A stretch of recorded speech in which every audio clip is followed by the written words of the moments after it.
आज हम को curricular subject human value and environment studies के 100 महत्वपूर्ण प्रश्नों को देखेंगे। पहला क्वेश्चन है कि मूल्यों के प्रकार हैं।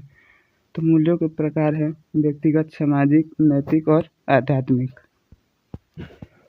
अगला क्वेश्चन है 7 पापों का सिद्धांत किसने प्रस्तुत किया था। तो 7 पापों का सिद्धांत महात्मा गांधी जी ने प्रस्तुत किया था। 3 नंबर क्वेश्चन है एक संगठन में मूल्यों का प्राथमिक उद्देश्य क्या है। तो मूल्यों का प्राथमिक उद्देश्य है सामंजस्यपूर्ण कार्य संस्कृति बनाना। इसमें का ऑप्शन दूसरा सही हो जाएगा। अगला क्वेश्चन है 4 नंबर की कौन सा सिद्धांत एपीजे अब्दुल कलाम से जुड़ा हुआ है। तो परिवर्तनात्मक नैतिकता जो है वो एपीजे अब्दुल कलाम के सिद्धांत से जुड़ा हुआ है। अगला क्वेश्चन है 5 नंबर कि मानव मूल्य में चरित्र का निर्माण का महत्व क्या है। मानव मूल्यों में चरित्र निर्माण का महत्व क्या है। तो ये जो है इसका महत्व है नैतिक और जिम्मेदार व्यक्तियों का निर्माण करना। अगला क्वेश्चन है 6 नंबर की वर्तमान प्रथाओं में मूल्यों से जुड़ी समान समस्या क्या है। तो जो है वो है भ्रष्टाचार और रिश्वतखोरी। 7 नंबर क्वेश्चन है कि सोशल मीडिया में मूल्यों से जुड़ी एक महत्वपूर्ण चिंता क्या है। तो है साइबर खतरे। अगला क्वेश्चन है भारत में आईटी अधिनियम मुख्य रूप से किस चिंता को संबोधित करता है। तो ये जो साइबर सुरक्षा और डिजिटल गोपनीयता को संबोधित करता है। अगला क्वेश्चन है 9 नंबर की एक सतत नीति का उद्देश्य क्या होता है। तो एक सतत नीति का उद्देश्य होता है दीर्घकालिक पर्यावरण और आर्थिक संतुलन बनाए रखना। 10 नंबर क्वेश्चन है कि आधुनिक युग में किस ऑनलाइन प्रथा ने नैतिक मूल्यों को चुनौती दी है। तो जो है वो किस दी है। तो उसने डेटा गोपनीयता उल्लंघन ने दिया है। अगला क्वेश्चन है नैतिकता का मुख्य ध्यान किस पर होता है। तो नैतिकता का मुख्य ध्यान होता है नैतिकता और उचित आचरण पर। अगला क्वेश्चन है नैतिकता के मूल सिद्धांत हैं। तो इसका मूल सिद्धांत है ईमानदारी, निष्पक्षता और सम्मान। अगला क्वेश्चन है किस क्षेत्र में सार्वजनिक विश्वास के लिए नैतिकता का गहरा प्रभाव होता है। तो जो है वो होता है आपका किस क्षेत्र में। तो चिकित्सा के क्षेत्र में। अगला क्वेश्चन है कि धर्मनिरपेक्ष मूल्यों और आध्यात्मिक मूल्यों में क्या अंतर है। तो ये जो है धर्मनिरपेक्ष मूल्य जो होते हैं वो सार्वभौमिक होते हैं, जबकि आध्यात्मिक मूल्य व्यक्तिगत और विश्वास पर आधारित होते हैं। इसमें का पहला सही हो जाएगा। अगला क्वेश्चन है संस्थाओं में आध्यात्मिक मूल्यों को कैसे लागू किया जाता है। तो जो है कर्मचारियों की भलाई और नैतिक नेतृत्व द्वारा जो है संस्थाओं में आध्यात्मिक मूल्यों को लागू किया जाता है। 16 नंबर क्वेश्चन आध्यात्मिक मूल्यों की एक मुख्य विशेषता क्या है। तो इसकी मुख्य विशेषता है आंतरिक शांति और नैतिक जागरूकता है। अगला क्वेश्चन है कि CSR का उद्देश्य क्या है। तो इसका उद्देश्य है सामाजिक, पर्यावरण और आर्थिक मुद्दों को संबोधित करना। 18 नंबर क्वेश्चन है भारत में CSR प्रथाओं के लिए प्रसिद्ध व्यापार उद्योगपति कौन है। तो ये जो है रतन टाटा जी हैं। अगला क्वेश्चन है कि अच्छा कॉर्पोरेट गवर्नेंस क्या सुनिश्चित करता है। तो ये जो है सुनिश्चित क्या करता है। तो ये सुनिश्चित करता है जवाबदेही, निष्पक्षता और पारदर्शिता। इसमें का ऑप्शन दूसरा सही हो जाएगा। अगला क्वेश्चन है निर्णय लेने के समय के समग्र दृष्टिकोण कौन सा ग्रंथ प्रेरित करता है। तो ये जो है कौन सा ग्रंथ प्रेरित करता है। तो ये जो होता है वो होता है भगवत गीता। अगला क्वेश्चन है फार्मा संगठनों के में मुख्य नैतिक चिंता क्या है। तो मुख्य नैतिक चिंता है सार्वजनिक से निजी अधिक में परिवर्तन। अगला क्वेश्चन है कि विपणन में कौन सी दुविधा अक्सर सामने आती है। तो विपणन में जो है वो कौन सी दुविधा अक्सर सामने आती है धोखाधड़ी, विज्ञापन बना उपभोक्ता विश्वास। इसमें का ऑप्शन पहला सही हो जाएगा। अगला क्वेश्चन है फार्मा कंपनियों के लिए कौन सी मुख्य दुविधा है। तो फार्मा कंपनियों के लिए मुख्य रूप से उच्च R&D लागत बनाम उचित मूल्य निर्धारण। इसमें का ऑप्शन दूसरा सही हो जाएगा। अगला क्वेश्चन है उपभोक्ता अधिकारों से संबंधित विपणन में कौन सी समस्या उत्पन्न होती है।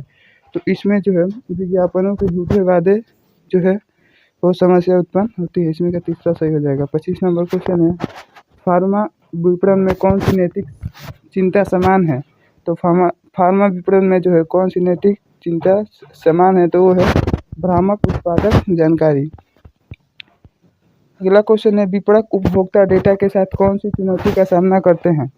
तो ये जो है वो डेटा गोपनीयता और व्यक्तिगत विपणन के बीच संतुलन का इसमें का पहला सही हो जाएगा। अगला क्वेश्चन है कि फार्मा संगठनों में नैतिकता का मुख्य विचार क्या है? तो इसका मुख्य विचार है रोगी की देखभाल से अधिक लाभ को प्राथमिकता देना।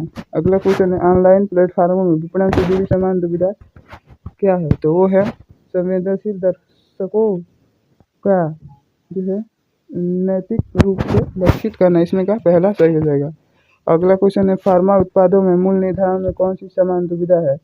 तो ये जो है उच्च R&D लागत बनाम सभी आय समूहों से ये सस्ती की मिश्रण का सी सही हो जाएगा। अगला क्वेश्चन है 30 नंबर, विपणन लक्ष्यों और नैतिकता के बीच संतुलन में कौन सी चुनौती है? तो ये जो है कौन सी चुनौती है वो है लाभ प्रेरित अभियान बनाम उपभोक्ता भलाई। 31 नंबर क्वेश्चन, निजीकरण में समान चिंता क्या है? तो निजीकरण में समान चिंता है सार्वजनिक को सेवाओं की उपलब्धता सुनिश्चित कराना। 32 नंबर क्वेश्चन है, साइबर सुरक्षा की दुविधाओं का मुख्य ध्यान क्या है? तो इसका मुख्य ध्यान है उपभोक्ता डेटा की सुरक्षा करते हुए सिस्टम की पहुंच बनाए रखना। अगला क्वेश्चन है, जैविक खाद्य पदार्थों को बढ़ावा देने में कौन सी दुविधा है? वो है उच्च लागत बना उपभोक्ता की वहनीयता। अगला क्वेश्चन है 34 नंबर की अर्थव्यवस्था को स्थिर करने में मुख्य चुनौती क्या है? तो अर्थव्यवस्था को स्थिर करने में मुख्य चुनौती है तत्कालीन लाभ बनाम दीर्घकालीन स्थिरता। साइबर सुरक्षा प्रथाओं से संबंधित नैतिक मुद्दा क्या है? तो संगठनों द्वारा व्यक्तिगत डेटा का दुरुपयोग करना। 36 नंबर क्वेश्चन में गुणवत्ता आश्वासन में समान दुविधा क्या है? तो इसमें है लागत कम बनाम गुणवत्ता मानकों को बनाए रखना। 37 नंबर क्वेश्चन है, जैविक कृषि प्रथाओं में कौन सी दुविधा है? तो जैविक कृषि प्रथाओं में मुख्य दुविधा है पर्यावरण लाभों के साथ विस्तारशीलता को संतुलित करना। 38 नंबर क्वेश्चन है, गुणवत्ता मानकों के कार्यान्वयन में मुख्य चिंता क्या है? तो इसकी मुख्य चिंता है लागत बढ़ाए बिना अनुपालन सुनिश्चित करना। 39 नंबर क्वेश्चन है, बाजारों को स्थिर करने में नैतिकता बहस क्या है? तो नैतिकता बहस है आर्थिक स्थिरता को सामाजिक समानता से ऊपर प्राथमिकता देना, इसमें का ऑप्शन पहला सही हो जाएगा। 40 नंबर क्वेश्चन है, साइबर सुरक्षा नैतिकता में मुख्य चुनौती क्या है? तो इसकी मुख्य चुनौती है निगरानी और गोपनीयता अधिकारों के बीच संतुलन। 41 नंबर क्वेश्चन है, पारिस्थितिकी तंत्र में उत्पादकों का मुख्य कार्य क्या होता है? तो उत्पादकों का मुख्य कार्य होता है, जो उत्पादक होते हैं उनका मुख्य कार्य होता है सूर्य के प्रकाश से ऊर्जा का उत्पादन करना। अगला क्वेश्चन है कि निम्नलिखित में से कौन सा जीव पारिस्थितिकी तंत्र में विघटनात्मक माने जाते हैं? तो जो है कौन से माने जाते हैं? तो वो है बैक्टीरिया और कवक। 43 नंबर क्वेश्चन है, एक खाद्य श्रृंखला में शाकाहारी कौन से ट्रैफिक स्तर पर होते हैं? तो शाकाहारी जो होते हैं और दूसरा ट्रैफिक स्तर पर होते हैं। अगला क्वेश्चन, पारिस्थितिकी तंत्र में ऊर्जा का मुख्य स्रोत क्या है? तो ऊर्जा का मुख्य स्रोत है जो सूर्य का प्रकाश है। अगला क्वेश्चन है, पारिस्थितिकी तंत्र में ऊर्जा प्रवाह का सबसे अच्छा वर्णन क्या है? ऊर्जा प्रवाह का सबसे अच्छा वर्णन है ऊर्जा एक दिशा में बहती है। 46 नंबर क्वेश्चन, पारिस्थितिकी पिरामिड क्या दर्शाता है? तो पारिस्थितिकी पिरामिड जो है वो जीवों के बीच ऊर्जा का प्रवाह दर्शाता है। 47 नंबर क्वेश्चन में निम्नलिखित में से कौन सा इन सिटू संरक्षण का एक उदाहरण है? तो इन सिटू संरक्षण का उदाहरण है वन्यजीव अभयारण्य। एक सिटू संरक्षण क्या है? एक सिटू संरक्षण क्या है? तो एक सिटू संरक्षण है प्रजातियों के उनके प्राकृतिक आवासों से बाहर संरक्षण करना। 49 नंबर क्वेश्चन, निम्नलिखित में से कौन सा प्रदूषण नियंत्रण में व्यक्तियों की भूमिका नहीं है? तो उसमें है वनों की कटाई को बढ़ावा देना। मानव जनसंख्या वृद्धि का पर्यावरण पर क्या प्रभाव पड़ा है? तो मानव जनसंख्या वृद्धि का पर्यावरण पर प्रभाव पड़ा है संसाधनों का अधिक उपयोग करता है। 51 नंबर क्वेश्चन, सतत विकास क्या है? तो सतत विकास क्या है कि वह विकास जो वर्तमान की आवश्यकताओं को पूरा करता है और बिना भविष्य पीढ़ियों की आवश्यकताओं को खतरे में डाले। 52 नंबर क्वेश्चन है कि निम्नलिखित में से कौन सा संयुक्त राष्ट्र सतत विकास लक्ष्यों में से नहीं है? तो कौन सा सतत विकास लक्ष्यों में से नहीं है? तो आर्थिक असमानता। अगला क्वेश्चन है कि निम्न में से सर्कुलर इकोनॉमी की अवधारणा के लिए मुख्य रूप से जिम्मेदार है। तो कौन सर्कुलर इकोनॉमी की अवधारणा के लिए मुख्य रूप से जिम्मेदार है? तो वो है निर्माण, ऑप्शन पहला। 54 नंबर क्वेश्चन है सर्कुलर इकोनॉमी का मुख्य उद्देश्य क्या है? तो इसका मुख्य उद्देश्य है अपशिष्ट को कम करना और संसाधनों का अधिकतम प्रयोग करना। 55 नंबर क्वेश्चन है सततता के संदर्भ में उद्यमिता पर जोर देता है। तो कौन जोर देता है? तो ऐसे व्यवसायों का निर्माण करना जो पर्यावरण और सामाजिक रूप से जिम्मेदार हो। 56 नंबर क्वेश्चन है निम्नलिखित में से कौन सा खाद्य श्रृंखला में प्राथमिक उपभोक्ता का एक उदाहरण है? 56 नंबर है कि घास खाते हुए मिर्ग जो है प्राथमिक उपभोक्ता का एक उदाहरण है। 57 नंबर क्वेश्चन है कि निम्नलिखित में से कौन सा पारिस्थितिकी तंत्र उच्चतम जैव विविधता वाला हो सकता है? तो कौन सा हो सकता है? तो वो हो सकता है उष्णकटिबंधीय वर्षावन। जैव विविधता संरक्षण का मुख्य उद्देश्य क्या है? तो जैव विविधता संरक्षण का मुख्य उद्देश्य है प्रजातियों की विलुप्ति को रोकना और पारिस्थितिकी तंत्र के कार्य को बनाए रखना। 58 नंबर क्वेश्चन है 59 नंबर की निम्नलिखित में से वनों की कटाई का पर्यावरण पर क्या प्रत्यक्ष प्रभाव पड़ता है? तो इससे जो है जैव विविधता का नुकसान होता है। 60 नंबर क्वेश्चन है पारिस्थितिकी पिरामिडों की अवधारणा का महत्व क्या है? तो इसका महत्व है प्रत्येक ट्रैफिक स्तर पर ऊर्जा, द्रव या जीवों की संख्या को दिखाने के लिए। 61 नंबर क्वेश्चन है पर्यावरण कानूनों का मुख्य उद्देश्य क्या है? तो पर्यावरण कानूनों का मुख्य उद्देश्य पर्यावरण और सार्वजनिक स्वास्थ्य की रक्षा करना होता है। 52 नंबर क्वेश्चन है निम्नलिखित में से कौन सा अंतर्राष्ट्रीय समझौता जलवायु परिवर्तन, शमन और अनुकूलन पर केंद्रित है? तो कौन सा केंद्रित है? तो ये केंद्रित है पेरिस समझौता। 63 नंबर क्वेश्चन है भारत में राष्ट्रीय हरित न्यायाधिकरण एनजीटी की भूमिका क्या है? तो एनजीटी की भूमिका है पर्यावरण संरक्षण और संरक्षण संबंधित विवादों को निपटाना। इसमें का दूसरा हो जाएगा। 64 नंबर क्वेश्चन है क्योटो प्रोटोकॉल का मुख्य उद्देश्य क्या है? तो क्योटो प्रोटोकॉल का मुख्य उद्देश्य ग्रीन हाउस गैसों का उत्सर्जन को कम करना। वायु गुणवत्ता सूचकांक AQI क्या मापता है? तो AQI जो है वो मापता है, इसमें का हो जाएगा आपका किसी क्षेत्र में वायु प्रदूषण की मात्रा को। 66 नंबर क्वेश्चन है निम्नलिखित में से कौन सा वायु गुणवत्ता सूचकांक AQI एयर क्वालिटी इंडेक्स का घटक नहीं है? तो जो है कौन सा इसमें का घटक नहीं है आपको बताना चाहिए जो है ऑक्सीजन का स्तर। AQI का पूरा नाम होता है air quality index. 67 number question है भारत में पर्यावरण कानूनों की निगरानी और प्रवर्तन के लिए कौन सा संगठन मुख्य रूप से जिम्मेदार है? तो कौन सा है? वो है केंद्रीय प्रदूषण नियंत्रण बोर्ड। 68 नंबर क्वेश्चन है निम्नलिखित में से कौन सी संधि ओजोन परत को बचाने के लिए ओजोन को नष्ट करने वाले पदार्थों के उपयोग को समाप्त करने के लिए है? तो कौन सा है? वो है मॉन्ट्रियल प्रोटोकॉल।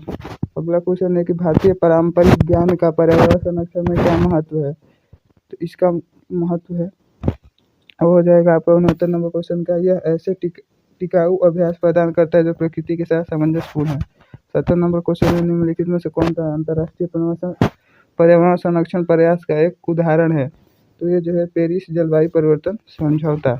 71 नंबर क्वेश्चन राष्ट्रीय प्राधिकरण हरित प्राधिकरण एनजीटी का कार्य क्या है? तो एनजीटी का कार्य होता है पर्यावरण विवादों और मुद्दों का निपटान करना। 72 नंबर क्वेश्चन है पर्यावरण कानून में सतत विकास शब्द का क्या मतलब है? तो पर्यावरण कानून में जो है सतत विकास का मतलब है विकास जो वर्तमान की जरूरतों को पूरा करता है बिना भविष्य की पीढ़ियों की जरूरतों को प्रभावित किए बिना। 73 नंबर क्वेश्चन है निम्नलिखित में से कौन सा एक समान प्रदूषण जिसे AQI द्वारा निगरानी की जाती है?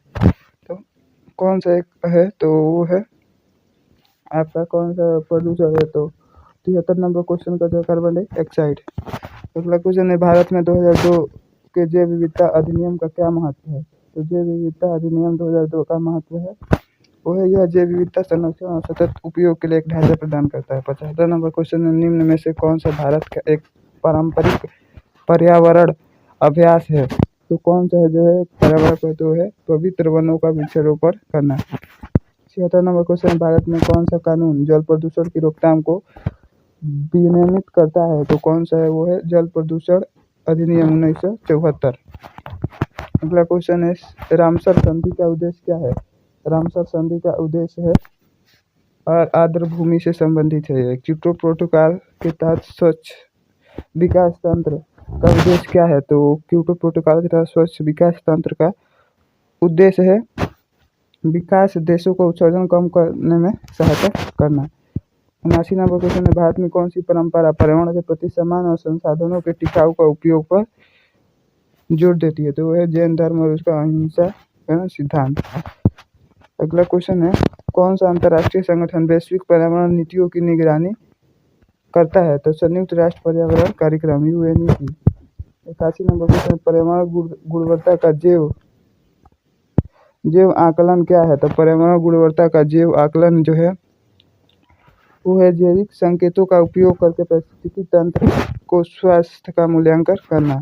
82 नंबर, निम्नलिखित में से कौन सा जैविक संकेतक है जिसका उपयोग जैव आकलन में किया जाता है? तो पारिस्थितिकी तंत्र में प्रजातियों की विविधता का दूसरा सही जाएगा। 83 नंबर क्वेश्चन है कि पर्यावरण प्रबंधन प्रणाली EMS का मुख्य ध्यान क्या है? तो इसका ध्यान जो है वो होता है पर्यावरण प्रभावों को प्रबंधन करने के लिए व्यक्तिगत दृष्टिकोण। और 84 नंबर क्वेश्चन है, पर्यावरण प्रबंधन प्रणाली को लागू करने के लिए कौन सा मानक व्यापक रूप से उपयोग किया जाता है?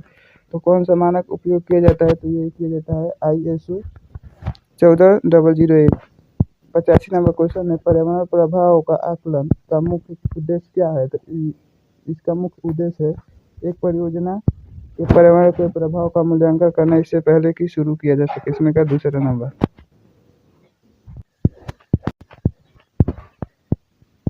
86 नंबर क्वेश्चन है, पर्यावरण प्रभाव आकलन EIA इन्वायरमेंटल इम्पैक्ट असेसमेंट की प्रक्रिया का एक महत्वपूर्ण कदम क्या है? तो इसकी प्रक्रिया का एक मुख्य कदम है संभावित पर्यावरण प्रभावों की पहचान और विश्लेषण करें। इसमें का पहला। 87 नंबर क्वेश्चन है, पर्यावरण प्रभाव आकलन को आमतौर पर कौन करता है? तो आमतौर पर जो है ये करता है कौन? तो 87 नंबर क्वेश्चन को हो जाएगा परियोजना के प्रस्ताव या डेवलपर।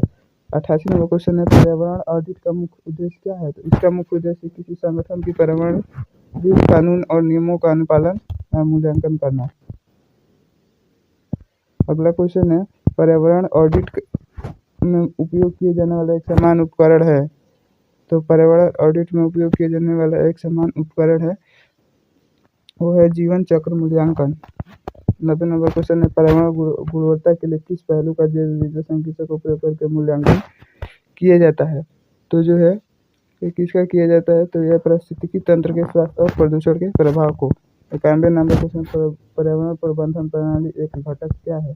तो पर्यावरण प्रबंधन प्रणाली का एक घटक है अपशिष्ट में कमी और प्रबंधन प्रोटोकॉल। 92 नंबर क्वेश्चन है, पर्यावरण प्रभाव आकलन के दौरान मूल्यांकित किए जाने वाला एक पर्यावरण कारक है? तो कौन सा एक कारक है? तो वो है स्थानीय वायु गुणवत्ता में परिवर्तन। 93 नंबर क्वेश्चन, पर्यावरण प्रबंधन प्रणाली और पर्यावरण प्रभाव आकलन में मुख्य अंतर क्या है? तो EMS एक निरंतर प्रबंधन प्रणाली है जबकि यह इस विशिष्ट परियोजना के प्रभाव का आकलन करता है। इसमें का पहला सही हो जाएगा। 94 नंबर क्वेश्चन है, पर्यावरण ऑडिट के बारे में कौन सा कथन सही है? तो इसमें का 94 नंबर का हो जाएगा, यह केवल पर्यावरण शिक्षा पर ध्यान केंद्रित करता है।